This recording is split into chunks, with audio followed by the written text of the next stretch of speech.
People around the world come together in an astonishing display of global solidarity. The flashes of pink, a defiant symbol of unity. Some 600 marches taking place on this day. The posters with the same message in Rome as in Sydney or London. We are here to march to protest the hate and the division that Donald Trump puts forward as politics. We are here to march against the rising xenophobia in this country too.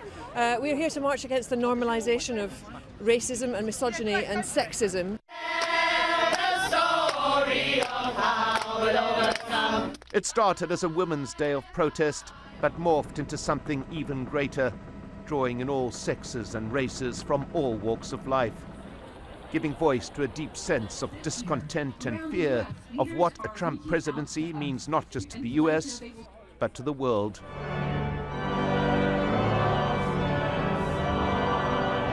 The focus of all this concern attended a service at the National Cathedral in Washington, content and secure in the often expressed conviction that he's the legitimate choice of the US electorate and not deserving of the waves of sometimes vitriolic criticism that swelled throughout his campaign, election, and now assumption of office. But hundreds of thousands in the city of Donald Trump's inauguration disagree, including celebrities who chose not to attend Friday's ceremony. The Constitution does not begin with I, the President. It begins with we, the people. So don't try to divide us.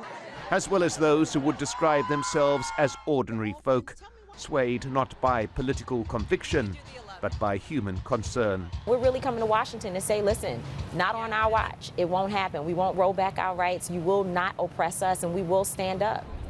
The initial push to protest was what was perceived as Donald Trump's demeaning and disrespectful treatment of women.